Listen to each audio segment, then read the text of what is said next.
Bonjour à tous et à toutes ces petits bourgeons du blog chez les vieilles branches.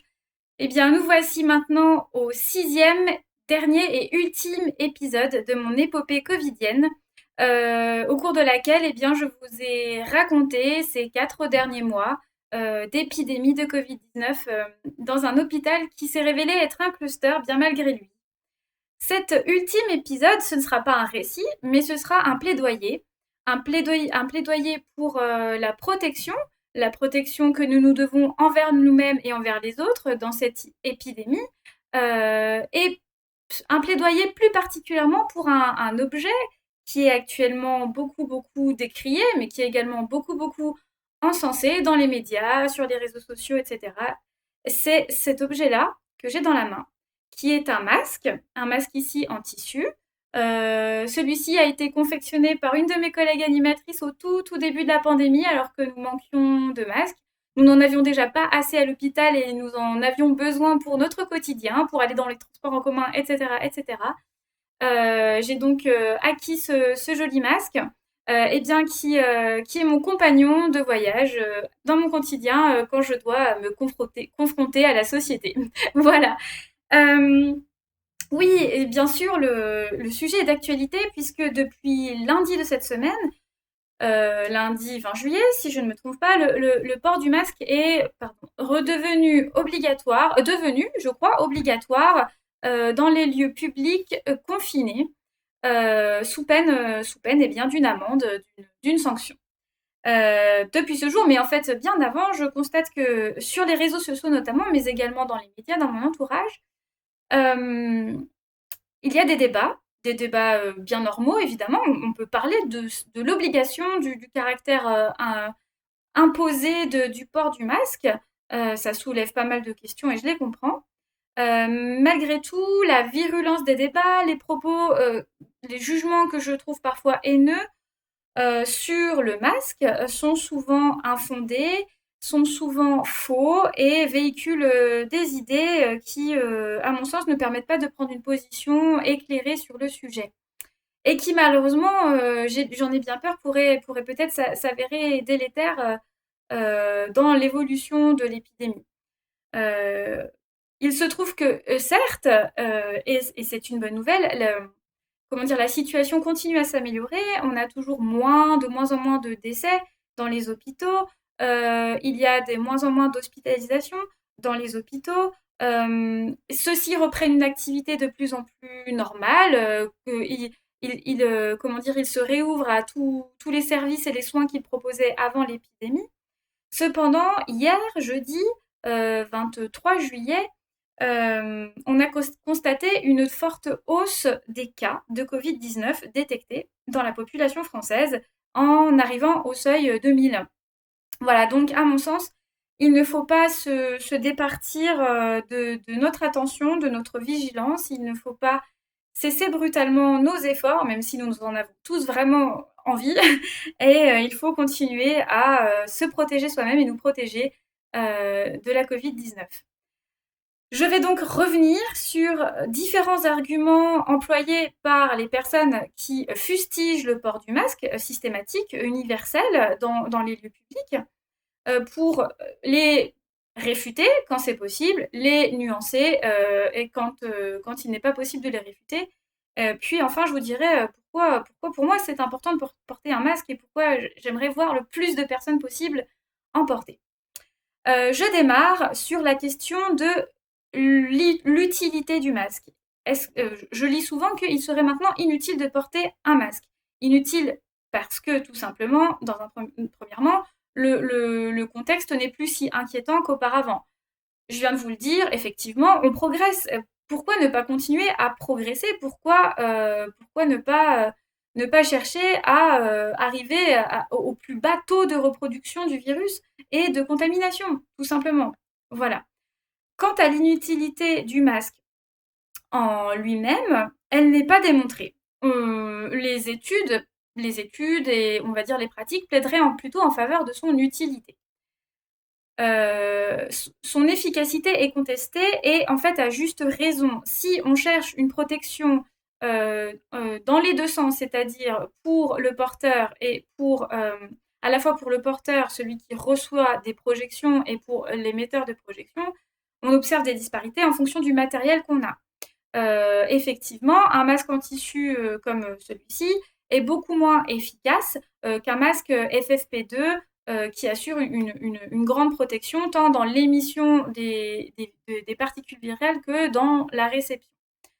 Cependant, ça reste utile tout simplement parce que, quelle que soit la qualité du masque, celui-ci fait au moins une barrière physique contre eh bien, ce qui véhicule les virus en majorité, les postillons, les gouttelettes, etc. etc. Bien sûr, un masque chirurgical n'assure pas une excellente protection contre l'émission de particules virales seul. Il laisse passer les particules de la taille d'un virus. Cependant, c'est une excellente protection contre l'émission de gouttelettes et de postillons. En portant un masque chirurgical, vous allez sans doute protéger les autres avant vous-même. Mais si tout le monde protège les autres, si dans une pièce où il se présente 5 personnes, si ces 5 personnes portent un masque, tout le monde protège tout le monde, donc on arrive à un risque de transmission faible. C'est un effort collectif. L'efficacité du port du masque dépend du collectif. Sur mon expérience à moi, ce que je peux en dire, c'est que ayant été atteinte de la Covid-19, j'ai travaillé quelques jours en étant asymptomatique ou symptomatique, comme on dit dans le jargon, c'est-à-dire très peu symptomatique, en tout cas pas suffisamment symptomatique pour qu'on puisse me dépister Covid-19 sans prélèvement nasal. Je n'ai pas pu être en quarantaine car non dépistée. J'ai donc continué à côtoyer dans mon travail des collègues et des patients, parfois de très très près. Certains de ces patients et certains de ces collègues ont eu accès à des tests PCR, donc des prélèvements nasaux permettant de détecter la charge virale dans le corps, notamment dans les fosses nasales, parce qu'ils avaient des symptômes ou pour n'importe quelle inquiétude se rapportant à la Covid-19. Et la totalité de ces personnes que j'ai côtoyées pendant la période où j'étais potentiellement contagieuse est ressortie avec des tests PCR négatifs. Alors, certes, c'est une personne, je constitue un bien, bien faible échantillon pour comment dire, que mon expérience soit significative. Néanmoins, moi, ça me conforte dans l'idée que porter un masque, c'est un agent de protection non négligeable avec tous les autres gestes barrières que j'ai appliqués, à savoir la distanciation physique quand cela était possible, et puis une hygiène des mains extrêmement rigoureuse et la désinfection d'absolument tout ce que je touchais à ce moment-là. Voilà. Donc on ne peut pas dire que le masque est inutile, il est au moins une barrière, physique. Il arrête, ce qui porte les virus. Il ne garantit pas une protection à 100%, mais plus on aura de personnes qui portera un masque, plus on va se protéger les uns les autres et plus le rythme de contamination sera faible. Voilà. Et ce qui permettra aux services de santé de pouvoir fonctionner avec le plus de normalité possible, c'est-à-dire soigner tous les gens qui ont des maladies sans doute bien plus, statistiquement mortelles et graves que la Covid-19, et ce qui permettra de traiter les patients de la Covid-19 de façon plus sereine et de manière plus simple et de plus facilement endiguer les contaminations dans les établissements où, par essence, les malades sont confinés. Voilà pour la question de l'utilité. J'ai un petit peu ce matin épluché des articles sur cette question-là. Je vous les mettrai en lien. Il y en a un notamment qui plaide pour l'inutilité du masque. Cet article, il reste intéressant puisqu'il met le doigt sur, certains facteurs de la dynamique de contamination de la Covid-19 et sur le rôle du masque. Je trouve que certains des articles de référence du propos de ce professeur sont mal choisis. En fait, il ne prouve pas ce qu'il veut avancer. Mais ça reste intéressant d'avoir un autre son de cloche. En tout cas, la majorité des articles que je vous mettrai en exemple se positionnent pour le port de masque, qu'il s'agisse d'articles scientifiques ou d'articles de presse grand public. Voilà. Voilà pour la question de l'utilité. Nous allons maintenant parler de la question de la nocivité. Ça, c'est un argument que j'ai vu beaucoup, beaucoup, beaucoup revenir dans les propos des anti-masques. Le masque serait nocif pour la santé. Il nous empêcherait de nous approvisionner suffisamment en oxygène. Il provoquerait une hypoxie qui serait mauvaise pour nos organes et notamment notre cerveau. Il nous empêcherait de nous ventiler correctement également en favorisant la réabsorption du dioxyde de carbone que nous émettons, ce qui serait également délétère pour notre santé. Alors, en ce qui concerne cette question, je pense qu'il faut distinguer ce qu'on observe, ce qu'on vit et ce qu'on a mesuré, ce qu'on a observé par des mesures et des études, et également la connaissance de comment un masque est fait. Oui, porter un masque, c'est très inconfortable. Oui, on a une sensation de mal respirer sous un masque. Quoique, moi, je m'y suis habituée, je le porte 8 heures par jour et plus. Je n'ai plus la sensation de mal respirer sous un masque, d'être essoufflée sous un masque, sauf quand éventuellement je fais un effort et que du coup j'hyperventile un petit peu pour compenser cette sensation de ne pas trop bien respirer. Euh, L'inconvénient qu'il me reste, ce sont des maux de tête quasi systématiques après un port prolongé du masque et une peau de moins bonne qualité sur la zone où le masque est posé, avec l'apparition de boutons, d'irritation, etc. Voilà. Cela reste des désagréments et non des signes d'une altération physiologique notre ventilation par le masque. Ce n'est pas parce qu'on se sent mal que physiologiquement il se passe quelque chose de grave qui viendrait compromettre notre santé. L'argument, on va dire, physique à ça. Tout simplement, les masques sont conçus, leur trame est conçue pour laisser passer les molécules de la taille de celles du dioxygène et du dioxyde de carbone. Euh, En plus de ça, les masques ne sont pas clos, sont très très rarement collés hermétiquement sur le visage, à part un FFP2 bien porté, à qui on a fait subir un test d'étanchéité. Ce sont les masques qu'on utilise dans les unités Covid quand on est auprès d'un patient ou quand on fait un acte médical qui nous met en contact avec de nombreuses particules virales suspendues dans l'air et non forcément accrochées à des gouttelettes. Voilà. Effectivement, ces masques-là, la respiration est plus gênée que dans des masques chirurgicaux, voire des masques en tissu. Euh, et si vraiment le port du masque est est très inconfortable, ce que je peux comprendre, notamment chez des personnes qui ont des pathologies qui altèrent la fonction respiratoire, des insuffisances respiratoires, etc., on peut adapter le port de masque, choisir des masques un petit peu plus respirants, mais qui feront tout de même barrière aux gouttelettes, aux postillons et à toutes les particules de taille supérieure au maillage du masque qui vont être émises par la bouche et par le nez. Voilà. Euh, on ne meurt pas, on n'altère pas notre santé en portant un masque. Porter un masque n'est pas nocif. Empiriquement, je crois que tous les soignants le savent, les chirurgiens les portent depuis très longtemps, plusieurs heures par jour, etc., etc. Euh, L'argument avancé ensuite par les anti-masques relève plutôt de la conscience de son propre état de santé et de la conscience de ce qu'une infection à la Covid-19 peut provoquer sur soi et sur autrui. Certains disent, je l'ai entendu en tout cas, je suis fort, je ne vais pas être très malade en attrapant la Covid-19, je ne vais pas mourir.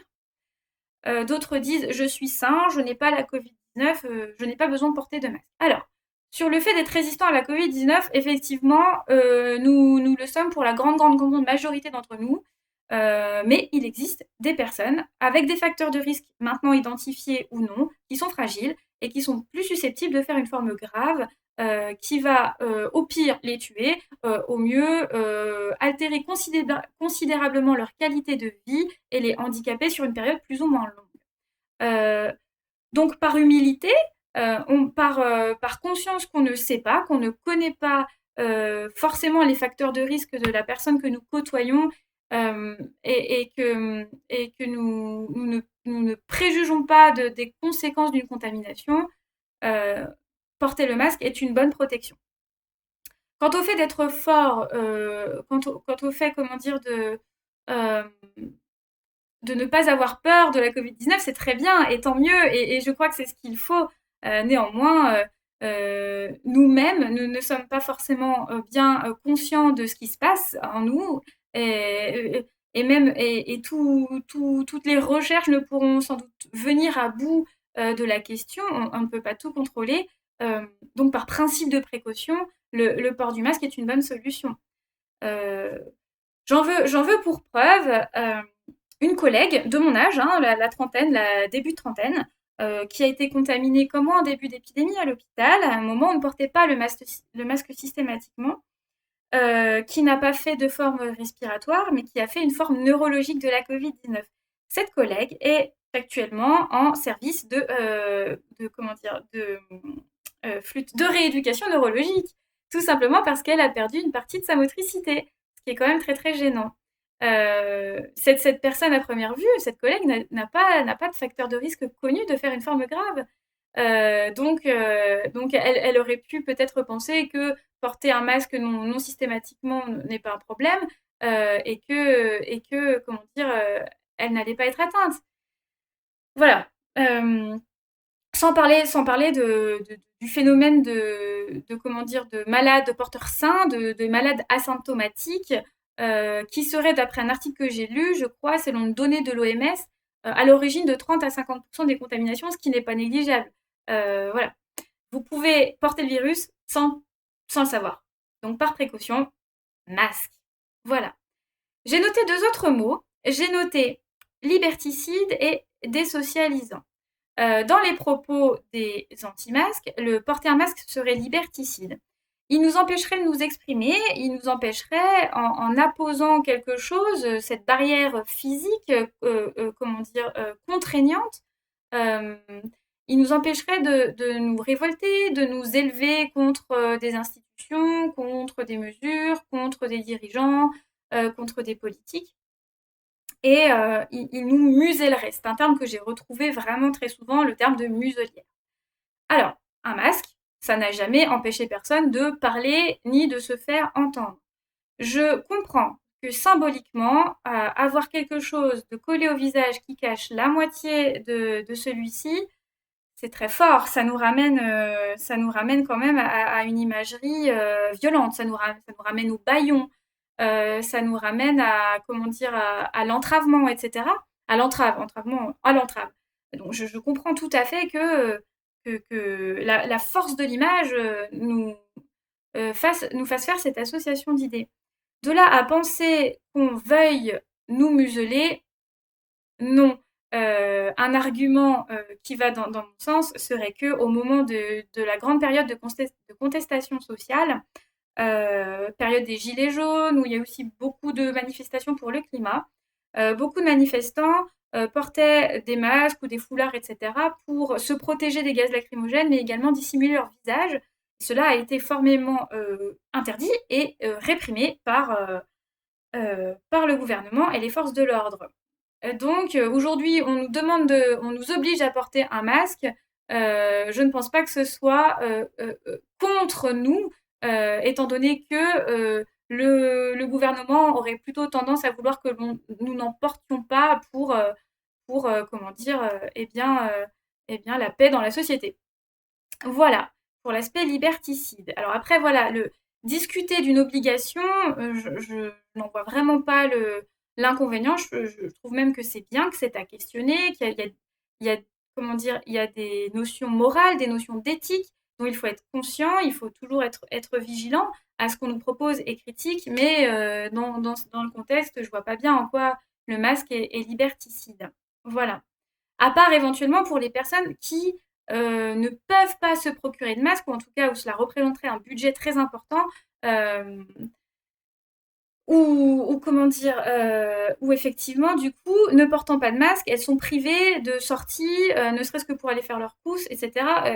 où là, effectivement, c'est dans ce cas-là, pour moi, que c'est réellement liberticide. Voilà. Sur la question de la désocialisation, le masque posé sur notre visage nous empêche comment dire, voir nos expressions, tout le langage non verbal, et puis il impose peut-être aussi des modifications dans nos relations. Comment dire, il change nos rapports entre nous, nos habitudes. Peut-être qu'il jette un froid, peut-être qu'il jette une barrière. C'en est une de barrière évidemment. Mais mis en balance par rapport à un confinement qui nous empêcherait de sortir, de nous retrouver dans des lieux de socialisation, justement, des bars, des restaurants, dans des lieux de culture, dans des lieux de divertissement, dans des lieux d'échange. Est-ce que finalement, pouvoir sortir avec un masque, c'est moins bien que ne pas pouvoir sortir et ne pas pouvoir se rencontrer? Je ne pense pas. Voilà, ça c'était pour le petit jeu d'argument contre argument par rapport au port du masque. Au-delà de ça, porter un masque, pour moi, c'est tout simplement une forme de prise de responsabilité. C'est admettre avec humilité que protéger les autres est une forme peut-être de devoir, ou en tout cas participer à la protection d'autrui est une forme de devoir. Et quand on connaît le fonctionnement de la protection par masque, c'est-à-dire que plus il y aura de personnes qui portera le masque, plus on arrivera à un seuil de protection solide dans la pandémie, je pense que c'est important de prendre cette responsabilité-là. C'est aussi une question de respect. Respect pour toutes les personnes qui travaillent avec un masque. Toutes les personnes qui sont en contact avec du public et qui n'ont pas d'autre choix et qui voient arriver ce public sans masque et se demandent si, est-ce que mes clients, est-ce que mes patients, est-ce que comment dire, mes usagers, est-ce que mes bénéficiaires ont conscience que je consens à cet effort pour les protéger et eux ne le font pas en retour. Voilà, donc c'est une question tout simplement de solidarité, de respect. C'est aussi une question de santé publique, puisque un hôpital, et ça je l'ai vu, hein, vous avez pu vous en rendre compte si vous avez écouté les épisodes précédents, un hôpital désorganisé par une pandémie, c'est tous les malades qui en pâtissent. C'est des malades qui vont faire des choses gravissimes et urgentes, comme des malades qui ont des pathologies chroniques, comme des malades qui ont des pathologies psychiatriques, comme n'importe quel malade. Tout le monde pâtit d'une réorganisation, de lutte, d'état de siège par le virus à l'hôpital. C'est pourquoi, si l'on peut éviter une recrudescence de la contamination, qui nous renverrait à des réorganisations et de nouvelles mesures drastiques, autant le faire. Pourquoi nous en priver? Nous avons finalement ce pouvoir-là. Peut-être que ce pouvoir n'est pas parfait, peut-être que un masque n'est pas la panacée et personne ne le dira, mais voilà, nous avons ce petit objet que nous pouvons poser sur notre visage et qui va peut-être sera un facteur qui fera la différence dans la dynamique de l'épidémie. Voilà, j'espère avec cette vidéo vous avoir convaincu. Si vous n'étiez pas convaincu par le port systématique du masque dans les endroits où nous sommes forcés de côtoyer des gens de façon proche. Voilà. J'espère que la série de vidéos vous a intéressé. J'espère que le contenu a été digeste, voilà, malgré la longueur. Je vous remercie beaucoup, beaucoup pour votre attention. Je vous remercie si vous partagez cette vidéo. J'ai vraiment envie qu'elle le soit. Et il me reste à vous souhaiter de rester tout simplement en bonne santé, de pouvoir bien protéger vous-même, vos proches et tous ceux que vous allez côtoyer. Il me reste à faire un petit rappel concernant le masque. Un masque, c'est bien quand il est bien utilisé. Effectivement, un masque, c'est inutile si on le manipule sans cesse, si on le porte sur le menton, sur la tête, sur l'oreille, que sais-je. un masque, c'est inutile si on oublie trop souvent. Alors oui, on peut peut-être ne pas être aussi sévère qu'à l'hôpital, mais ça devient inutile si on ne se lave pas les mains avant de le toucher, puisqu'on va peut-être le contaminer en le mettant ou l'enlevant. On va contaminer nos mains en l'enlevant ou le mettant, et peut-être on va contaminer nos mains en touchant quelque chose, puis après en touchant notre propre masque, etc., etc. Donc voilà, le masque, oui, mais bien porté. Euh, et puis, pour terminer, si j'avais en mon pouvoir celui de prescrire quelque chose, mais je ne l'ai pas puisque je suis auxiliaire de médecine, ce serait de vous prescrire de la légèreté, de vous prescrire de la douceur, des moments de répit, des moments d'émerveillement, de détente, tout ce que moi je réunis sous le terme poésie, qui n'apparaît pas que dans les livres ou que dans les écrits. Voilà, j'aurais juste à vous prescrire de la poésie pour eh bien, vous aider à rester vigilant, concentré et à vivre tout simplement avec eh bien, cette maladie qui nous casse bien les pieds à tous et qui perturbe tant notre vie. Voilà, je vous dis à bientôt sur le blog des vieilles branches pour un nouvel article. Je ne sais pas encore quel sera son sujet, mais je tâcherai de ne pas faire, de ne pas être en mode silence radio pendant plusieurs mois. À bientôt!